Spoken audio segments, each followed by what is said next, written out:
మనము లింగాష్టకం అనే స్తోత్రానికి తెలుగులో అర్థాన్ని తెలుసుకుందాము.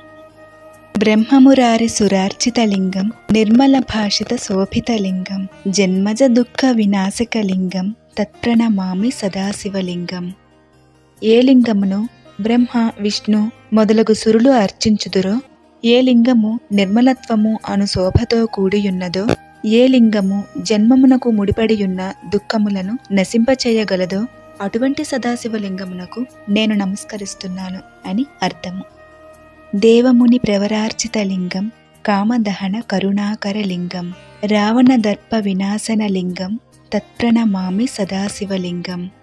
ఏ లింగమును దేవతల యొక్క, ఋషుల యొక్క తరతరాలు అర్చించుచున్నాయో, ఏ లింగము కోరికలను కాల్చివేసి కరుణను కలిగియున్నదో, ఏ లింగము రావణాసురుని గర్వము నాశనము చేసినదో అటువంటి సదాశివలింగమును నేను నమస్కరిస్తున్నాను అని అర్థము.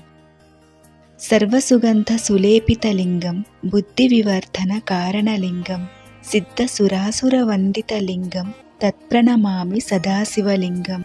ఏ లింగము అన్ని రకముల సుగంధములచే అద్దబడుచున్నదో, ఏ లింగము బుద్ధి వికాసమునకు కారణమయ్యున్నదో, ఏ లింగము సిద్ధులు, దేవతలు, అసురులచే వందనము చేయబడుచున్నదో అటువంటి సదాశివలింగమునకు నేను నమస్కరించుచున్నాను అని అర్థము. కనక మహామణి భూషిత లింగం, ఫణిపతి వేష్టిత శోభిత లింగం, దక్షసు యజ్ఞ వినాశన లింగం, తత్ప్రణమామి సదాశివలింగం.